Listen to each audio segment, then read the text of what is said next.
What's poppin', y'all? This is Deidre with One Shot Game. You already know what time it is and how the motto go. You get one shot at life, but a lifetime to learn all the game you need to improve and, make better choices and go in the direction that you ultimately want your life to go.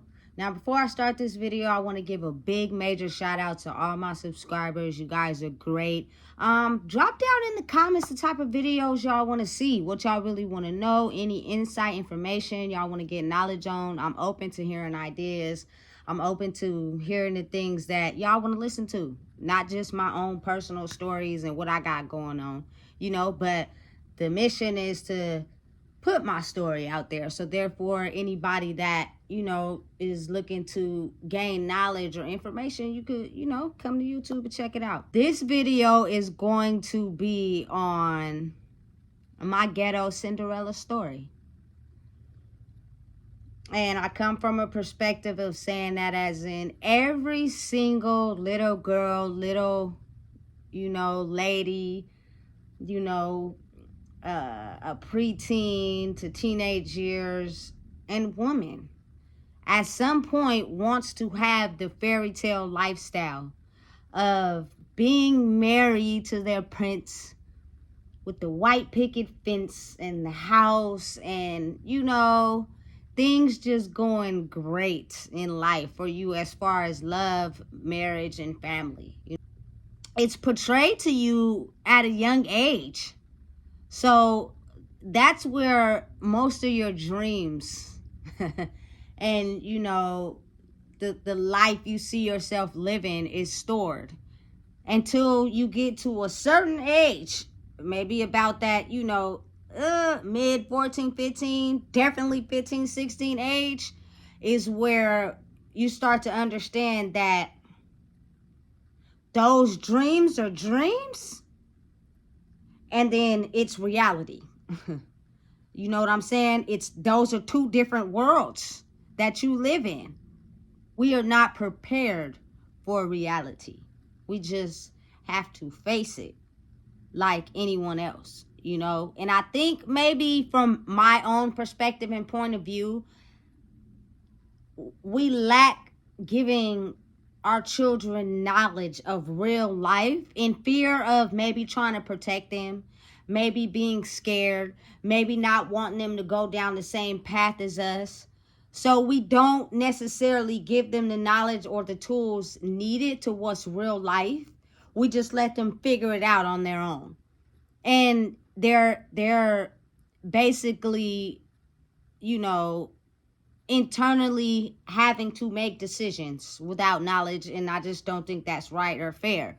But when you're a young child and you're growing up into this teenage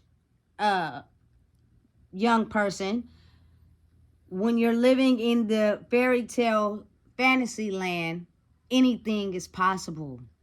Anything you want is possible. Anything you dreamed of is possible. Anything you can imagine is possible. Dream on. Live it to the best of your ability.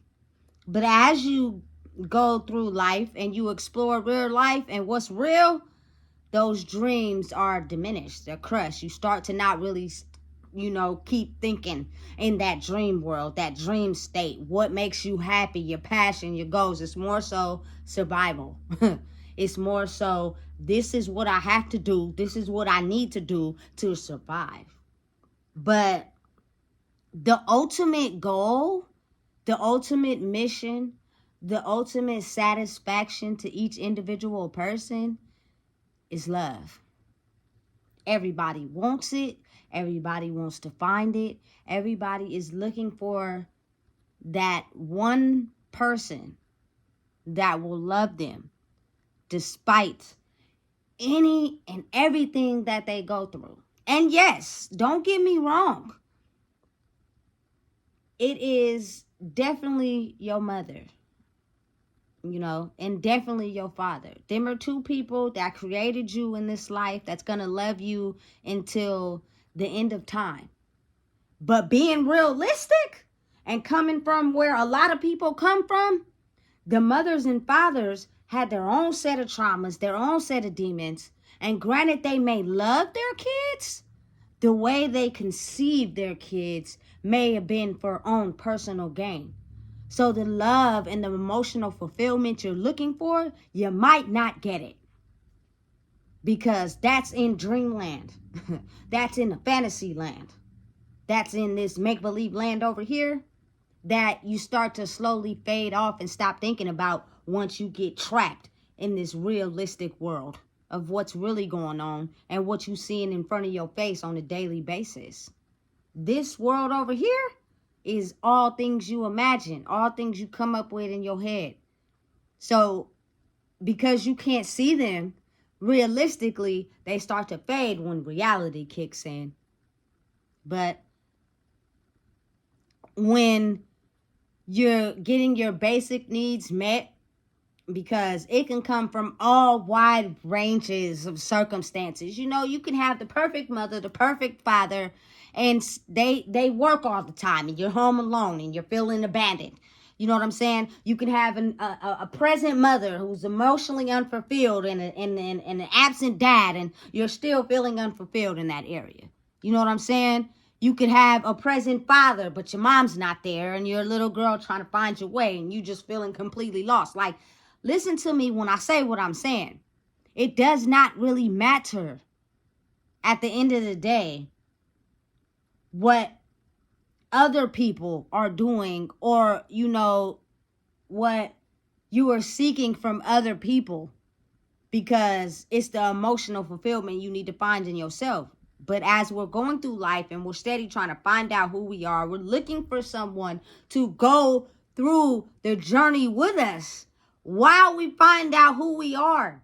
And sometimes it takes eternity, lifelong, for us to even get to that point. Years of systematically programming and going through things and learning things and being put in situations and, you know, figuring out what to do when you're in a situation you've never been in before. Is this person really going to ride it out for me? Are they going to leave like somebody did before? They're going to let this happen to me? Like, listen, the mind is complex and it's all over the place at different times, different scenarios.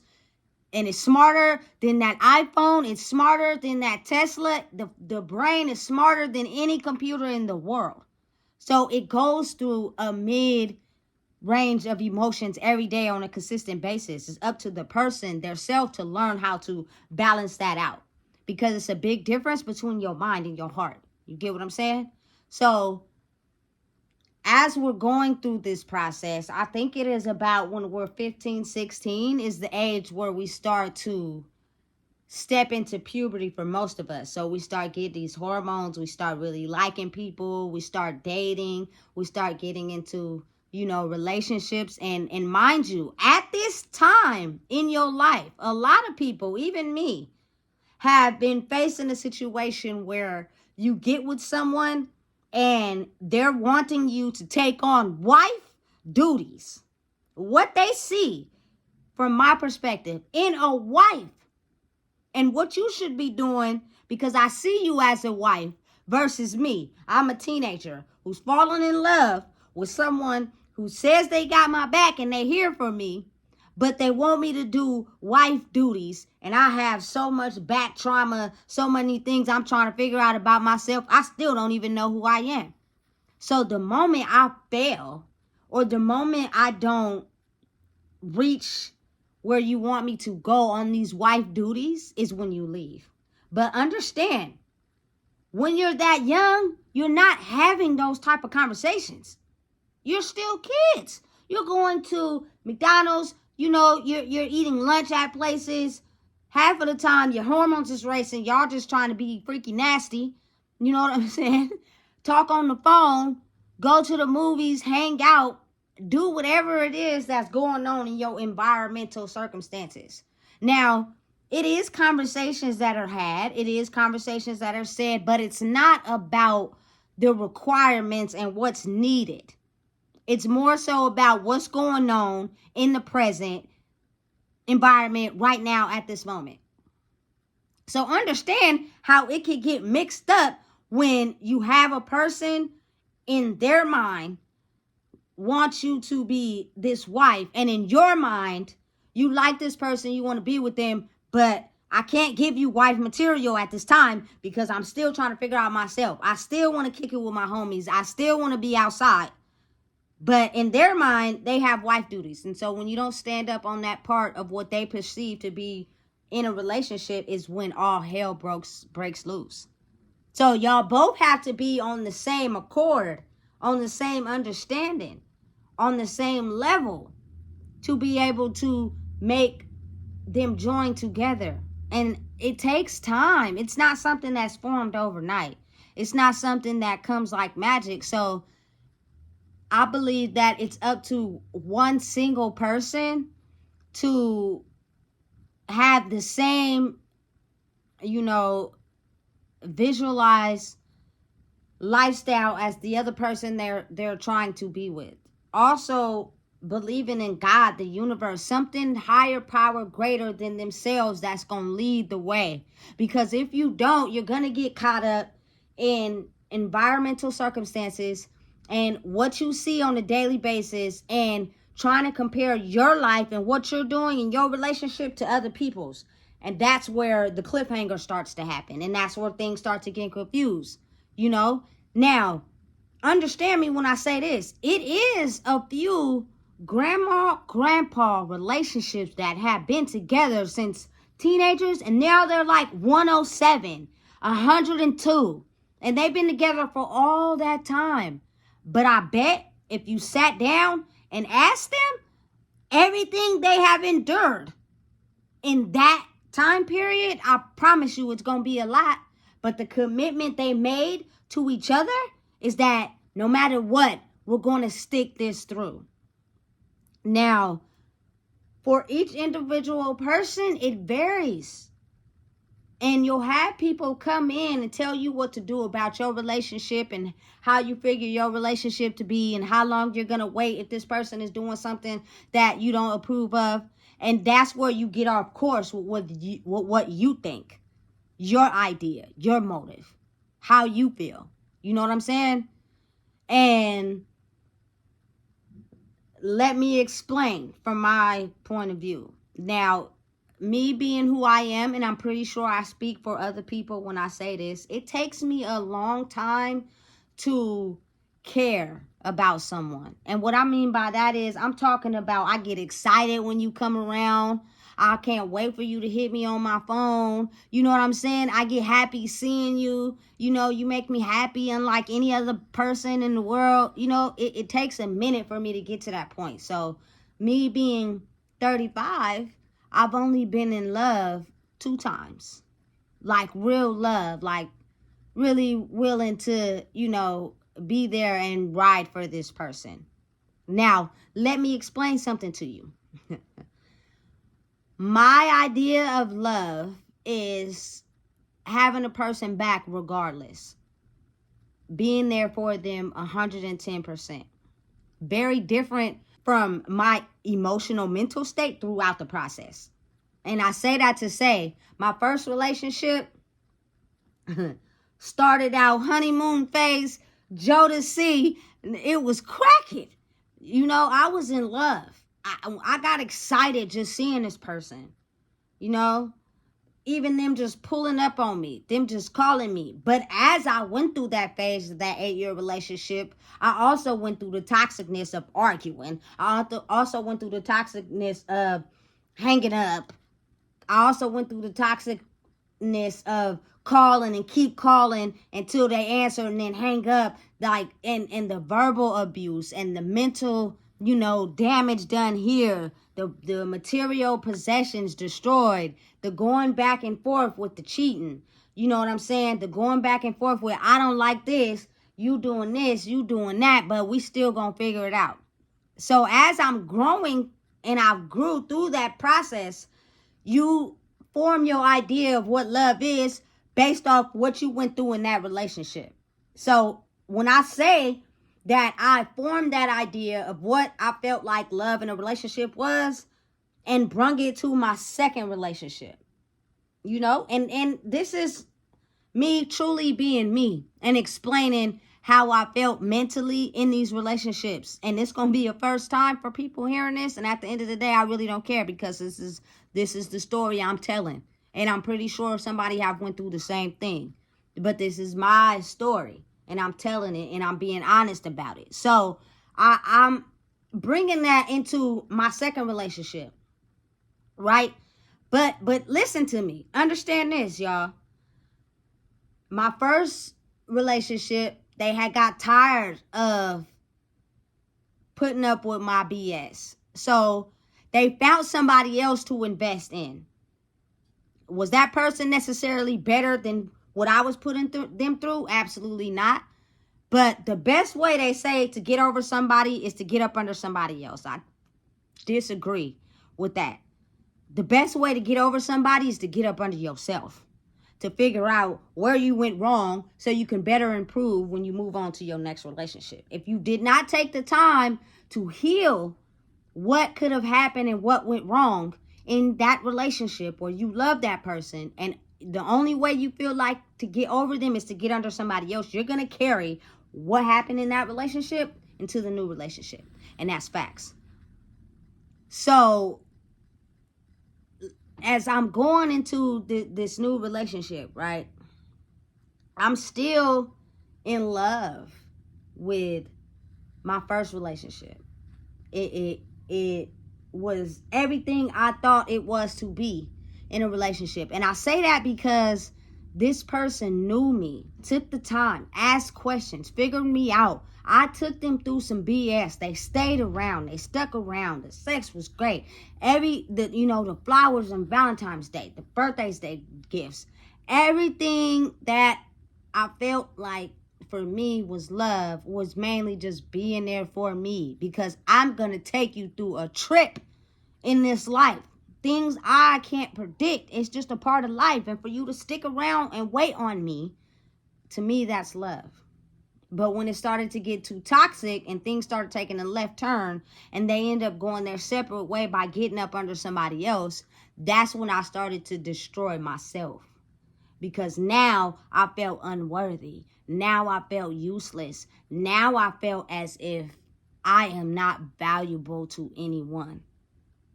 That is what I let someone else make me feel. You feel me?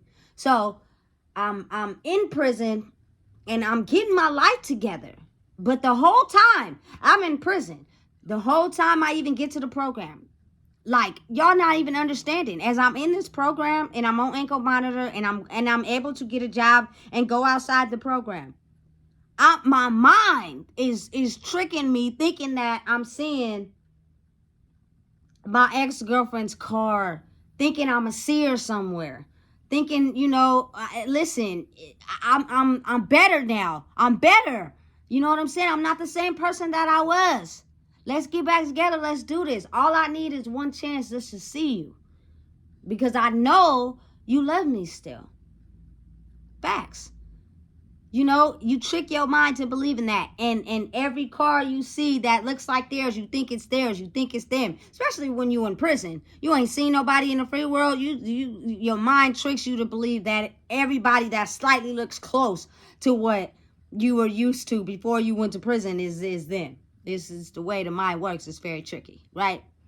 So that's what I had set in my mind, right? But realistically, I know that this person has moved on with someone else, and they necessarily might not be interested in me, but in the back of my mind, I know you still love me for real. And if I just got one chance to butt into that relationship that you call yourself being in, and I am not the same person I was, but I'm a new version, promise you I could be able to take you from whoever you with. That's what I had in my mind. You know what I'm saying? So I decided to succumb to my temptations in this prison program. Somebody was checking me out, and I still had that insecurity of me not feeling good enough, me not feeling valuable enough to be with somebody other than somebody who took value in me. So I fell victim to somebody else, right, in this prison program, right? Fast, though. I'm telling y'all, listen, take your time. When you're getting to know someone, do it the right way. Because how you get them is how you will lose them. And that's facts. You know what I'm saying? It's like common sense, but people tend to lack the common but have the sense. And it's like the sense to realize I need to get money, I need to look good, I need to take care of these kids, I need to keep up with the lifestyle, but not the sense to realize some of the choices you making is why you're in the situations that you're in. You're lacking the common, but you got the sense. It's crazy. You know what I'm saying? So it was fast. And let me tell you how fast I jumped ship because of my game.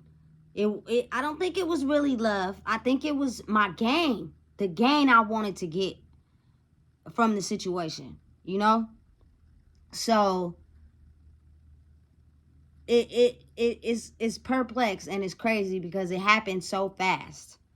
And it was like a person kind of seen my insecurity as soon as they started talking to me.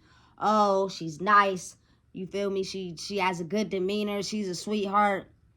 So I know already what she's lacking. She just wants somebody to love her and be there for her and stand by her side and walk the line with her. You know what I'm saying? And she'll be a committed, dedicated female probably far longer than she needs to once my other side start coming out. But it'd already be too late because I got her wrapped in. You feel me? You feel where I'm going? So it transpired too fast. I didn't get a chance to really know this person. But the person they persuade me to believe is everything that I thought I wanted in a relationship. But my main thing, I think it was playing on my insecurity. And the fact that I thought that if this person didn't want me anymore, I wasn't valuable. So let me take whatever I could get. Someone that finds value in me. And don't get me wrong, we are a human race with many different faces, many different personalities that we step into to acquire to everybody, but the one core value of ourselves stay the same, period. So I in my mind, I'm like, oh, somebody liked me, okay, cool, you know, they are nice, they're a sweetheart. When I got to prison, I told myself I wasn't going to talk to nobody in prison. So I was already backing down from one of the morals I had for myself because my insecurity of not feeling good enough had me accepting whatever. Not with this person. First off, we are in the process of getting to know each other, but we not. If you kind of catch my drift, it wasn't long enough to really get to know each other before we started humping in the bathroom. You know what I'm saying? And it's kind of like once a person got you in that aspect, you get attached. Your energy get attached to each other. And now it's like sidetrack the things that we needed to get to know before we got to that. It's kind of like you already attached to the hip at that point. So, so you take on them either way, no matter what they face with, what they going through, whatever. You know what I'm saying? And I started this relationship. Mind you, I seen the anger issues. I seen, you know what I'm saying, the outbursts. I seen the jealousy. I seen the, you know, couldn't do this with certain people. That right there should all be an indication as to let you know that this person has a set of traits that you may not be aware of, but due to your lack of feeling worthy, you're accepting this as to what it is because your motives and what you want is what you're going to get out of this person. We coming from prison and we both are getting out to like not really having nobody be there, and we're grown and we need to figure out how to survive.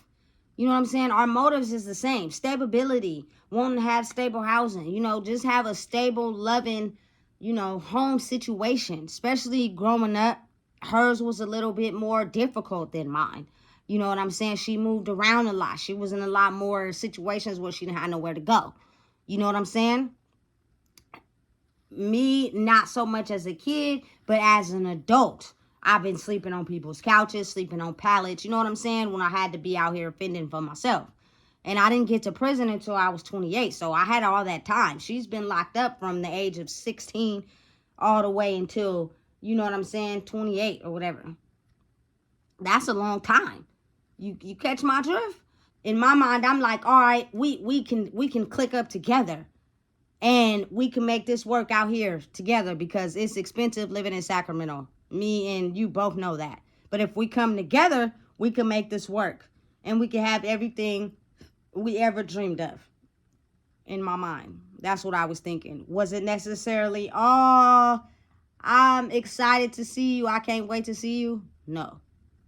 I'm not going to lie. I'm going to be honest. I did not get that feeling. You know what I'm saying? I was dedicated. I'm a loyal person, period. So I'm going to be loyal to whoever I'm with, because I'm choosing to bring you into my life to fit where I'm going. But it's not really like, oh, I'm wrong or a bad judgment, but I've only been with this person for, you know what I'm saying, 6 or 7 months before I got out of prison, and they still had a year and a half to do. So I got with them in 2019. I got out of prison first day of 2020. So I was with them from like June of 2019. So it was like 6 months. And, you know, and then I get out. And then I'm committed to being faithful to them for that whole year and a half. So really it was like, what, a year and maybe what, 8-9 months that I actually knew this person, versus a lifetime before I came along of trauma, problems, things I didn't even know they experienced in their life. Had no idea, which influences a person's behavior, how they think about love, how they think about people, how they choose to make moves in life, how they choose to move around in life, what they think, their opinion on certain things. Like, that plays a big impact on a person and their behavior, their motives, and who they are. It should have went off in my brain that this person has been locked up since they've been 15. Deidre, what? Listen, no. When you were 16, 15, you were out going to school, living life, eating the munchies and stuff. You know what I'm saying? It connection, but it doesn't when you find yourself doing it for gain. You're trying to gain something. It's just the way of life. It's just the way it goes. You know what I'm saying? So in the course of that year and 9 months, I am being a gain to them. Imagine being locked up for 12 years and you had not a single person be there. Not a single person. Have nobody to call. You didn't have nobody to write. You didn't have nobody who sent you packages. You didn't have nobody be there for you, just like when you were out. It was the same thing in prison, but in more dangerous circumstances, I believe. So now you got someone that is keeping money on the phone every day. Like, there was not a call I missed. You know what I'm saying? For the whole year and a half you still had in prison. I didn't miss a phone call. I sent pictures when you asked me to. Took my dedicated time. Went to Walmart. Printed pictures off my phone. You know what I'm saying? Wrote letters. Sent cards. Sent boxes. You was in the program with ethicas, gold jewelry, shoes. Like, the gain someone is giving you and showing interest inside of you makes a person not really think of that person as, ooh, I love them, I want to be with them, but ooh, someone is showing interest in me. I don't know how to love, because every time I showed love to somebody, I got fucked over, but I'm going to pretend like I'm interested and in love with them because they're giving me all this financial gain. You know what I'm saying? So I'm going to walk the tightrope and I'm going to pretend my ass off. You know what I'm saying? And in my mind, I wasn't necessarily in love, but I loved them enough to, hey, let's get this shit right. Let's get this life together. Let's do what we're supposed to do. And over time, the more you spend time with someone, the more you're dedicated to someone, the more you start to figure out, you know what, this is love. we're going to go through some things together. And I'm going to figure out if are you willing to stand the heat, or do you back out when it get too much? You feel me? The whole year of 2020, I didn't cheat. Nobody even seen me naked. I was faithful. Going to work, saving money, expending a lot of time with my baby because I've been gone for so long. You know what I'm saying? Just basically trying to get myself reacclimated with what's going on in daily life. Because where I was at, it was, you know what I'm saying, really just all about me, you know? So there was not nothing this person could say I wasn't doing. The only thing is, I wasn't there physically. So imagine not really knowing what love is, not really having an understanding of what true love is, because since a young child, you have been betrayed, stomped on, manipulated, taken advantage of. So your idea of someone truly being into you is non-existent. You play everybody as a pawn. Everybody that you perceive to be there for you is somebody that you can gain out of. And you do it by catering to them who they think you want them to be, so you can get out of them what you want for yourself. You feel me? And you do it so accurately and so flawlessly that the person doesn't even know, especially if you point out their insecurities. The person's not going to tell you that, but I promise you their spirit can look at your spirit and tell where you lack at and directly attend to those needs so that they can sink their claws in them. And the moment they do that, the venom that comes after it, you won't even ignore it. You'll be immune to the venom because they already sunk their claws in. Catch me? Right? As they get out in 2021. You feel me? But before they getting out, mind you, every phone call, I'm talking to this person every single day with Global Telling. And we're explaining the type of things that we want out of a relationship. Sometimes it wasn't even talking about a relationship. Sometimes it was just talking about our feelings and the things we going through. But I'm being asked questions on what I want out of a relationship, and I'm telling this person what I want, right? And again, it's all part of the claw. It's one of their claws. It's what they do to sink in because they've been known to do this for so long. Doesn't necessarily mean they're going to abide by what you're telling them, but they're going to make you think that that's the case.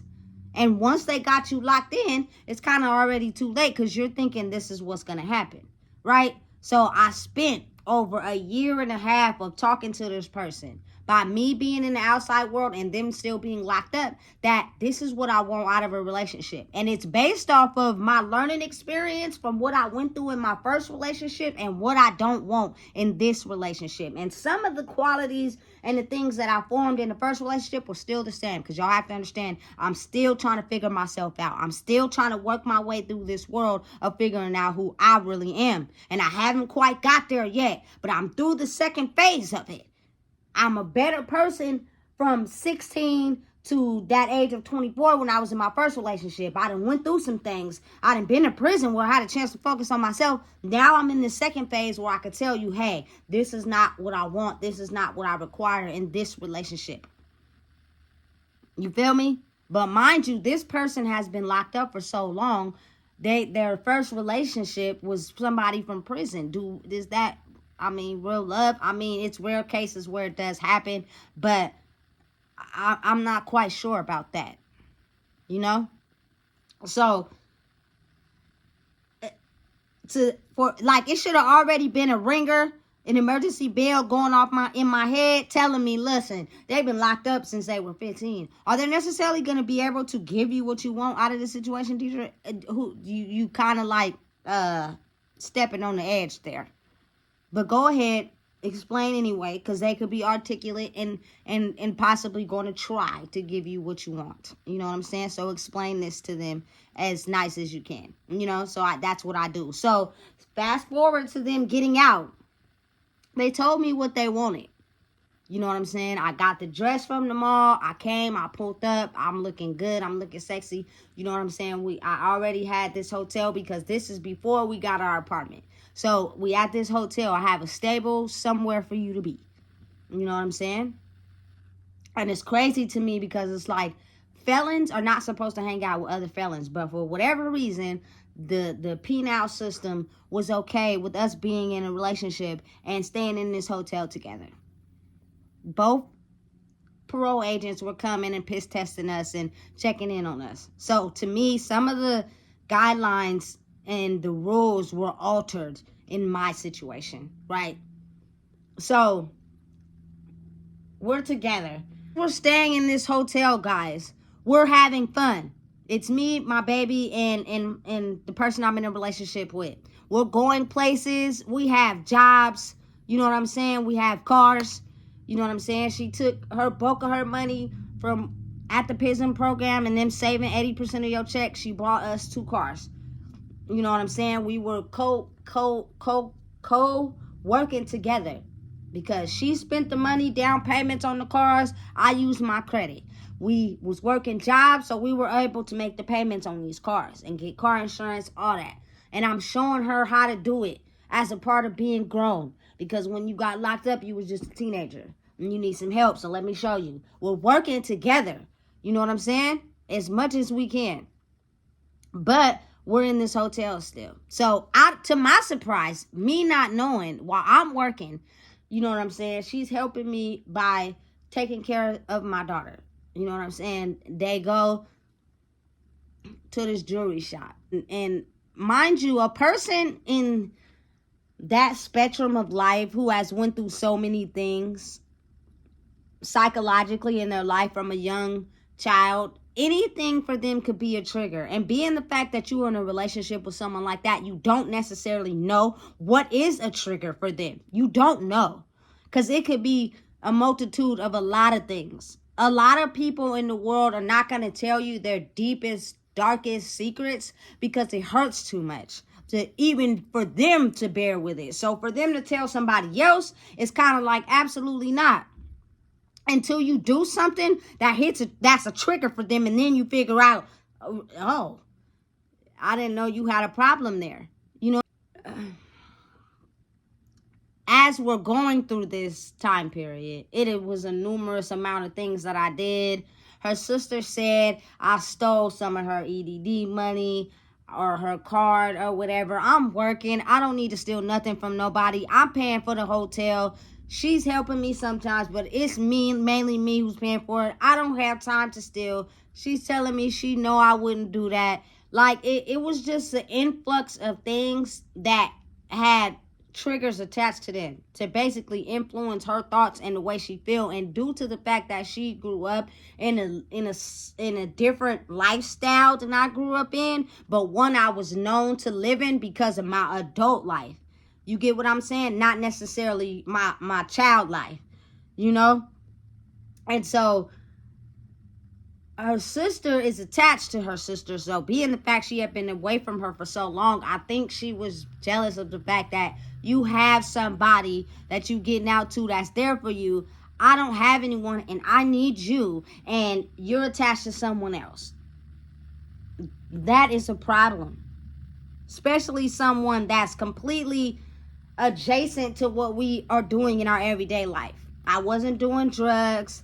You know what I'm saying? I mean, I would, slide off every now and then. She was smoking cigarettes, so of course I'm gonna hit the cigarette. But I'm working. I'm trying to, get us a place. I'm trying to, put my action towards dedicating myself towards the right thing. Not out just with too much time on my hands, doing hardcore drugs, robbing, stealing, and all that. I'm not doing that. You feel me? So it was a very different lifestyle from the one they was known to. But I did everything I possibly could to include her sister in what we were doing. I never made her feel left out. You know what I'm saying? Because I can see far way ahead than maybe the things y'all are telling me, but by your behavior and the things I see and what she's introducing me to and what y'all got going on, I can see perfectly what's going on here. You know what I'm saying? And all I want is for people to be happy and live life and understand it's more to it than just your experiences and how you grew up.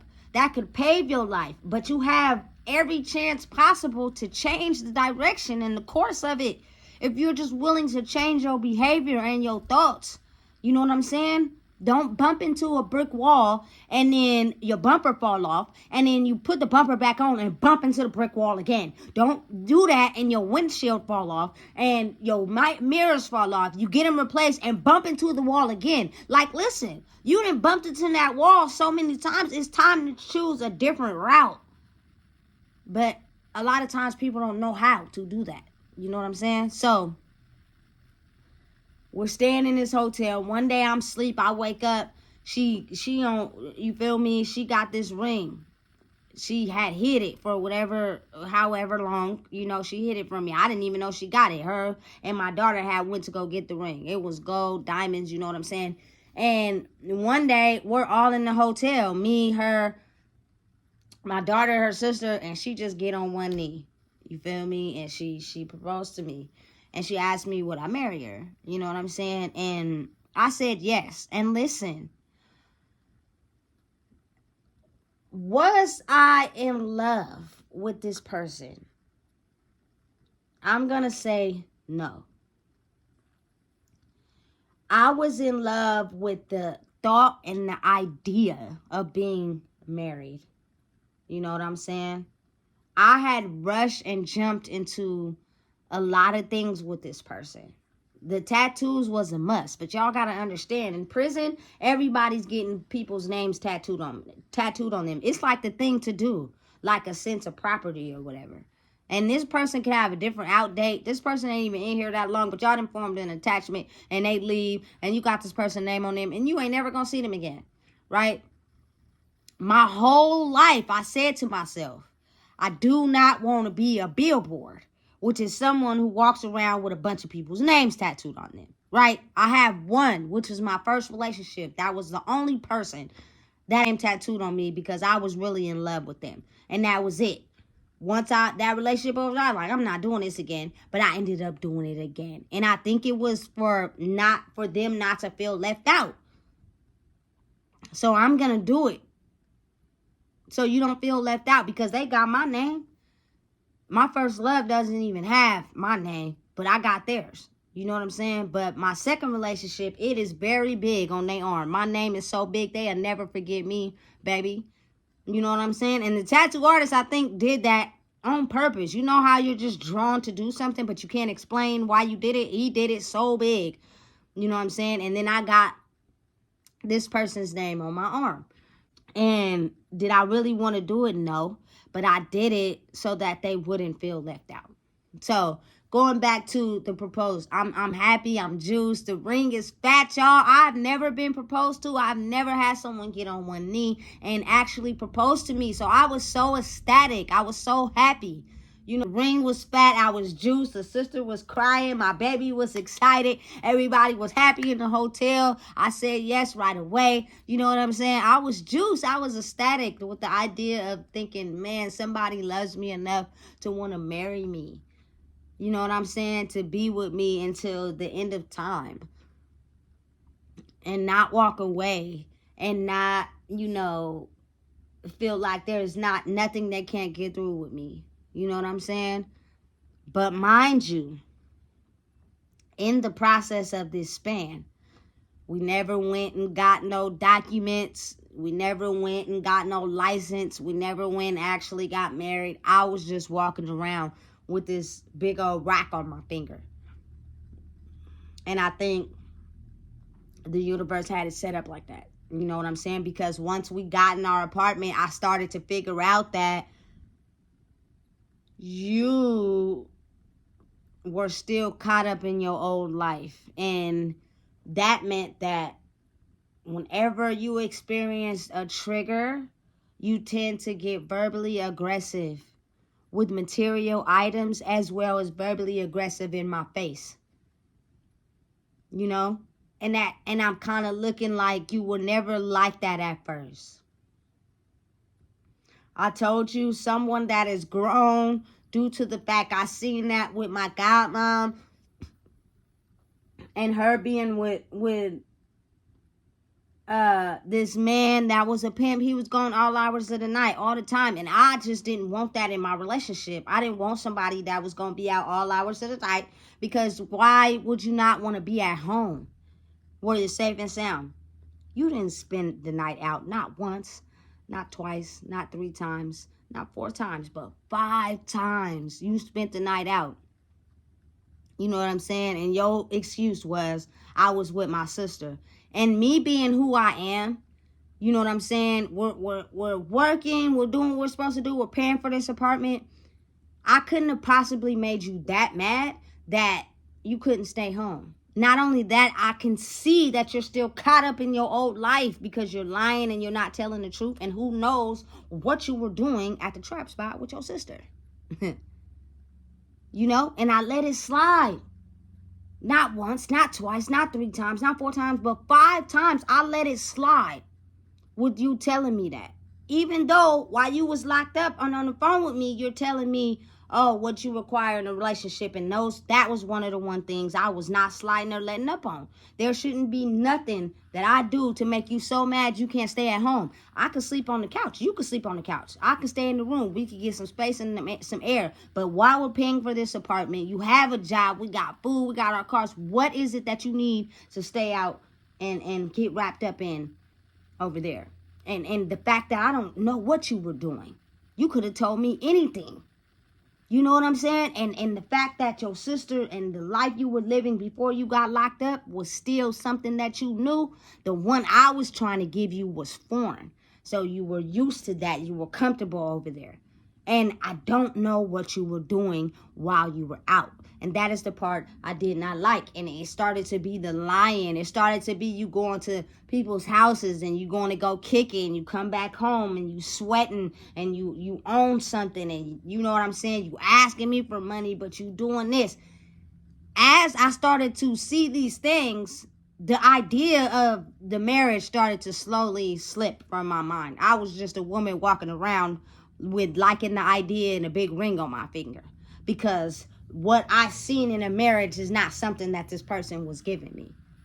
I'm on a different level, you down here. Not only that, I'm 5 years older than you. I wasn't locked up as long as you. I was only locked up for 3 years. So I had a life before you. I got acclimated to what's going on in this real world. You've been locked up for 12 years, which means your life before you got locked up is still intriguing to you. And instead of telling me that, you were basically telling me what I wanted to hear to get me to stay with you because you liked the life I was giving you. You liked the life I was presenting to you, but you were still accustomed and comfortable with the life you was living before you got locked up. And you didn't know how to split between the two. So the best thing for you to do was to give me what I want, tell me what I want to hear, do what I'm asking you to do so you can have the peace and the tranquility at your own house, something that you always been wanting, but at the same time you want to thug it out and be in the hood over here. And it's nothing wrong with that. I'm not blaming her for that. You know what I'm saying? And you could have got somebody that wanted to be with you that's living that lifestyle. But I wasn't. I had already been there, done that. Where I was at now in my phase of life is having stability for my daughter, achieving my goals and my dreams and where I see myself and where I'm trying to grow to. You know what I'm saying? So I had an idea to come up with this YouTube, and I'm having people come over the house and I'm doing interviews and I'm kicking it off. This is my goal. This is my mission. This is what I want to do. So I'm asking, what do you see yourself doing? Where you see yourself going? I'm going to support you, but I just want to know if we on the same page. They had goals and dreams, but they weren't putting any work dedicated to achieving those goals and dreams. Only I was. And a person starts to look at that and see that and be like, we're not on the same level. You know what I'm saying? You want to go out and kick it. You want to go out and get on and do stuff behind a person's back and all that. But you're not doing anything to achieve your goals and your dreams. So it's like I'm doing this and you down here still. We not matching up. And it's up to the person who's elevating to figure out how long they're willing to wait. Each individual person is different, you know. And I was willing to wait. I promise y'all, I was willing to wait. I was not going to leave this person in the cold. I'm willing to wait on you. But after so long of me asking, what are you going to do to achieve your goals and dreams? I'm still going up. You still down here. after so long, it's kind of like we're not matching up on the same level. You still want to be a thug, a gangster, kick it in the streets and stuff like that. That was what you was comfortable with. I was not so much. I wasn't. We're not drinking 7 days of the week. You know what I'm saying? We're not leaving empty bottles and cigarette packs all over the house. Like, throw that shit away. I have a child in here. We've learned from that. I've learned from that. I did that before I had my child and during. And I've known that me personally, what I was doing to acclimate my street lifestyle and not putting so much work into my child. So now it's time to alter it through observation and experience. But some people can't change through observation and experience. They get comfortable having one foot in and one foot out, and the person that's requiring too much of them can't give them that, but they don't want them to leave, so they're telling them whatever they can to get them to stay. But they're hooked down here in this life they so comfortable to. And at that point, it's up to you to figure, the person who's evolving and figuring out what you're gonna do. Because a person that's not willing to grow and evolve eventually is going to get you to come down with them, and you're going to be right there with them. After you have went through what they are going through, where they have you at. You have evolved from that space in your life, and you're trying to go up here. But they're hell bent on getting you to come down here. You cannot go further than them. Come back down with me. And we both can click up and be together when we're both in this space. And I just wasn't willing to do that. So at some point, I decided to cut that off. My whole fairy tale dreamland of being married and with the white picket fence, I had everything except for the person.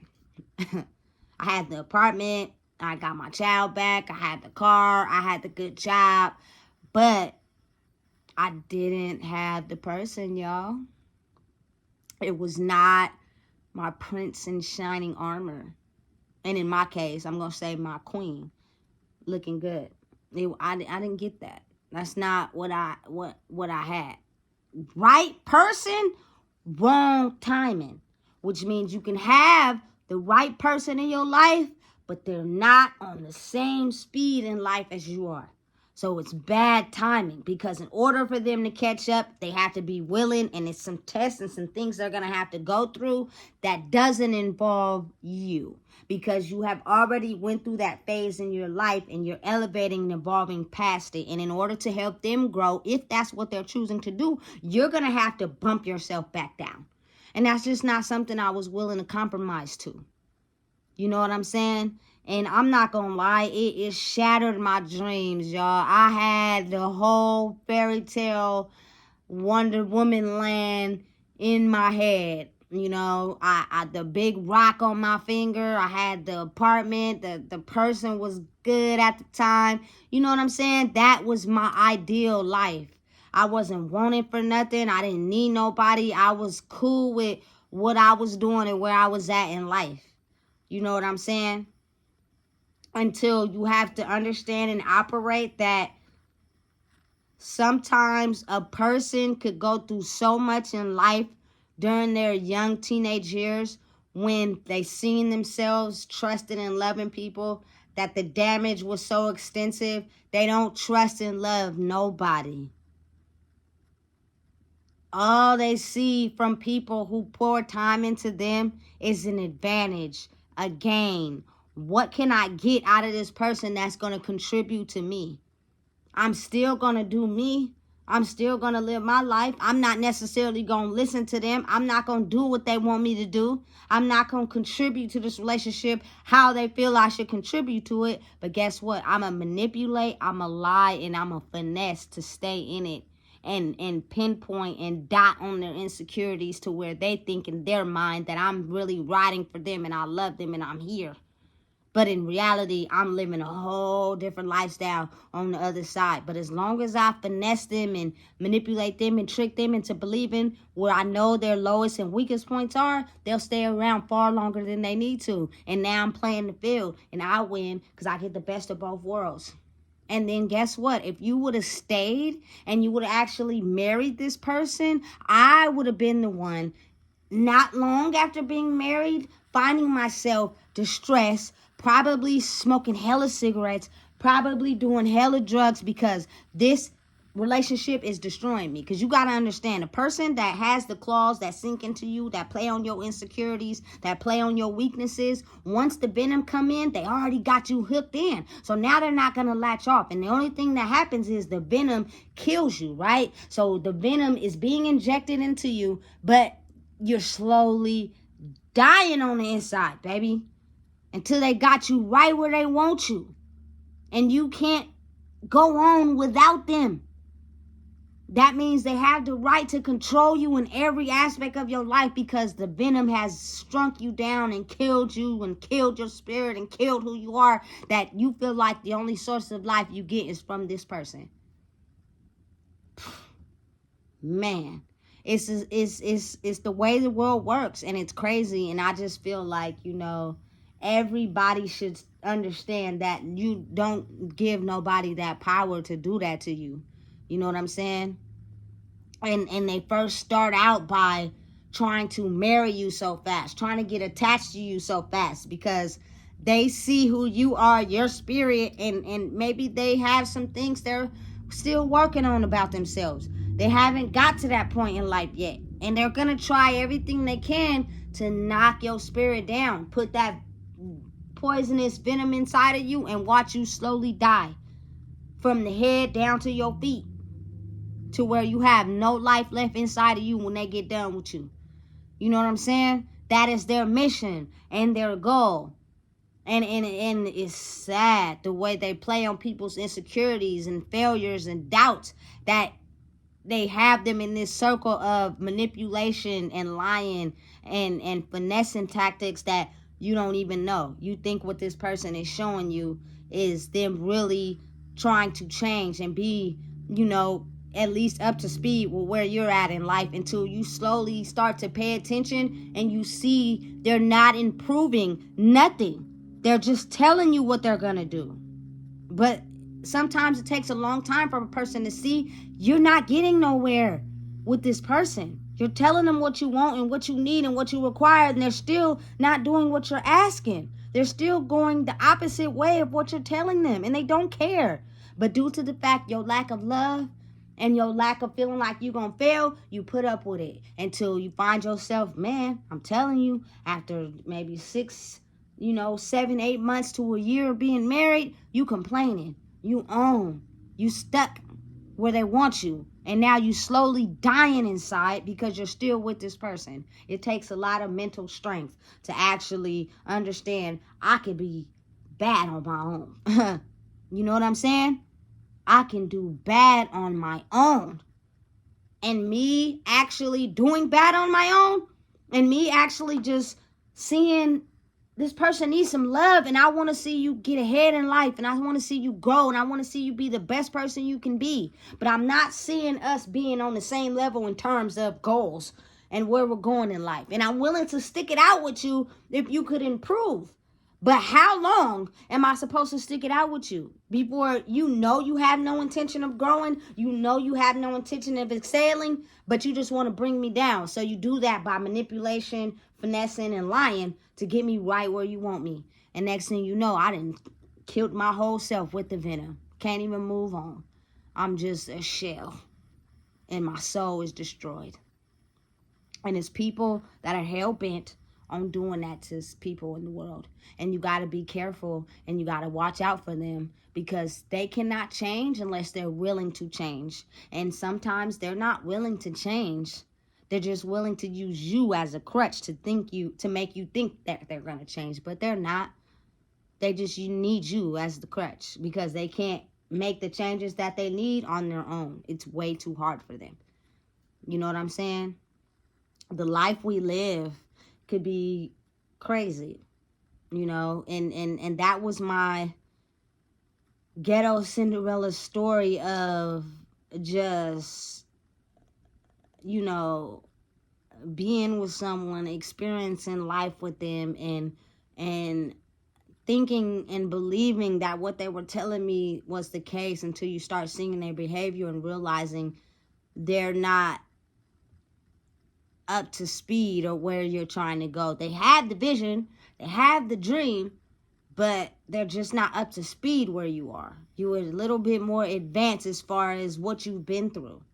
Again, right person, wrong time. You know what I'm saying? And it's up to you to figure out if you want to stay and watch them grow, or if you want to stay and watch yourself die.